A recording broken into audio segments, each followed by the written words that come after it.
News nation की team ने गौरी गोपाल आश्रम की गौशाला से लेकर वहां बने वृद्धा आश्रम तक को लेकर अनिरुद्धाचार्य महाराज से सवाल जवाब किए। इस दौरान कथावाचक ने लिव इन रिलेशनशिप से लेकर महिलाओं की नौकरी करने पर अपने विचार रखे। पति जब संपन्न है, पति जब काम कर रहा है, पति कहता है कि नहीं जी तुम घर पे ही रहो, तो जब पति कह रहा है कि आप घर पे रहो, आप काम मत करो, तो फिर काम करने की क्या जरूरत है?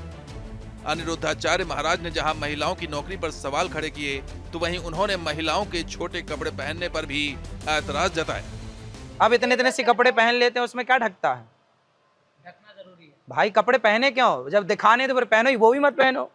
जब आपको दिखाने ही है सब, तब मत पहनो ना। और कपड़े पहने हो तो फिर ढकने के लिए पहने हो तो ढको फिर। ऐसे कई सवाल रहे जिनको अनिरुद्धाचार्य महाराज टाल गए, तो कई सवालों का जवाब देने में वो उलझते भी नजर आए।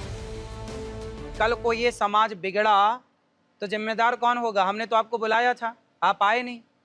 तब मुझे लगा कि वहां जाके मुझे उनको एक सही गाइड देनी चाहिए, सही मार्गदर्शन करना चाहिए। अनिरुद्धाचार्य महाराज ने उस मुहिम का भी समर्थन किया जो न्यूज नेशन ने आस्था के नाम पर पाखंड फैलाने वालों के खिलाफ चला रखा है। न्यूज नेशन की मुहिम बहुत अच्छी है। पाखंड को समाप्त करना ही चाहिए और ये सबको कार्य करना चाहिए, और पाखंड से सबको, आम जनमानस को बचना चाहिए। पाखंड नहीं, सच्चा प्रेम हो भगवान के प्रति, सच्ची श्रद्धा हो, सच्ची निष्ठा हो, सच्ची राह पर चलें आप, सच्ची राह पर चले हम। पाखंड से बचें आप, पाखंड से बचें हम। यूं तो अनिरुद्धाचार्य महाराज कहते हैं कि वो कोई विवादित बयान नहीं देते, बल्कि उनके बयानों का गलत अर्थ निकालकर विवाद खड़ा कर दिया जाता है। लेकिन धर्मनिरपेक्षता को लेकर उनके क्या विचार हैं, जरा सुनिए। ये देश भारत सनातनियों का देश है। सेकुलर किसने बनाया? हमने बनाया कि आपने बनाया? कुछ बुद्धिजीवी लोगों ने सेकुलर शब्द जोड़ दिया संविधान में। आपको लगता है गलत है? बिल्कुल गलत है। क्यों सेकुलर बने?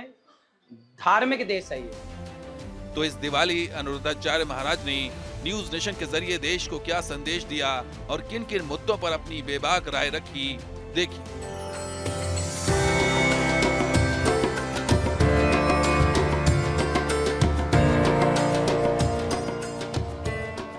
आचार्य जी, पहले तो न्यूज नेशन में बहुत बहुत स्वागत है आपका। धन्यवाद। देश और हर सनातनी पूरी दुनिया में इस वक्त दीपोत्सव मना रहा है। दीपोत्सव का महत्व क्या है सनातन में, थोड़ा वो मैं आपसे चाहूंगा एक बार। दीपक इसलिए जलाना चाहिए, कार्तिक माह में दीपक जलाने की बड़ी महिमा है। जब आप दीपक जलाते हैं तो भगवान की कृपा से आपके घर का कुल का दीपक सदा जलता रहता है, अर्थात आपका वंश आगे बढ़ता रहता है। दीप प्रज्वलन करने से जितनी भी नकारात्मकता है, नेगेटिविटी है, समाप्त हो जाती है। और हमारे जीवन में भी एक भक्ति का, एक प्रेम का, एक अच्छे कार्यों का, सेवा का दीपक जलता रहे, ये मैसेज समाज को देता है दीपक। अंधकार अस्तो मां सदगमय तमसो मां ज्योतिर्गमय। हे प्रभु, मुझे अंधकार से प्रकाश की ओर ले चलो। अग्नि ईश्वर का स्वरूप है, तो ईश्वर को इस रूप में पूजा जाता है, अग्नि के रूप में। दीपक जला करके दीपदान होता है और दीपक जला के घर को रोशन किया जाता है। कहते हैं कि जैसे घी जलता है, उसी तरह हमारे जीवन के सारे दोष जल जाते हैं, सारे पाप जल जाते हैं और हम अग्नि की तरह पवित्र हो जाते हैं विचारों से। इसलिए दीप जलाया जाता है। अच्छा, दीपावली को जहाँ दीपक का त्योहार दीपावली इसीलिए कहा जाता है क्योंकि दिए जलाए जाते हैं, लेकिन दूसरी तरफ एक मान्यता है कि प्रभु श्री राम का आगमन होता है, अंधकार से उजारे की तरफ हम बढ़ते हैं, इसीलिए दीपावली मनाई जाती है। लेकिन आपका डेफिनेशन दीपावली मनाने का रीजन जो आप बताते हैं अपने वीडियोस में, वो कुछ और है, तो मैं वो भी चाहूंगी कि आप दर्शकों को बताएं। भगवान राम के आने पर सबने दीपावली मनाई और दीप जलाए। ये तो एक निबंध हमने पढ़ा है बचपन में और लिखा है। एक तो ये कारण है। दूसरा जो शास्त्रोक्त कारण है, वो कारण ये है कि आज के दिन ही माता लक्ष्मी ने भगवान श्रीमन नारायण का वर्ण किया था। भगवान नारायण का लक्ष्मी जी से विवाह हुआ था। उस विवाहोत्सव में लक्ष्मी नारायण की पूजा की जाती है, इसलिए दीपक जलाए जाते हैं। लक्ष्मी गणेश की पूजा इसलिए की जाती है क्योंकि जिसकी बुद्धि गणेश जैसी होगी, बुद्धिमान होगा, लक्ष्मी जी उसके पास रहेंगी। जो बुद्धिमान नहीं होगा, लक्ष्मी जी उसके पास नहीं रहेंगी। कुछ लोग होते हैं आचार्य जी जो कहते हैं कि सरस्वती जी, माँ सरस्वती और माँ लक्ष्मी कभी एक साथ नहीं, एक तर्क दिया जाता है। हाँ, ऐसा होता है? माँ सरस्वती और माँ लक्ष्मी, विद्या है वहाँ लक्ष्मी नहीं है, जहाँ लक्ष्मी है वहाँ विद्या नहीं है, ऐसा होता है? इसलिए तो लक्ष्मी जी की पूजा गणेश जी के साथ होती है कि बुद्धि गणेश जी जैसी होनी चाहिए।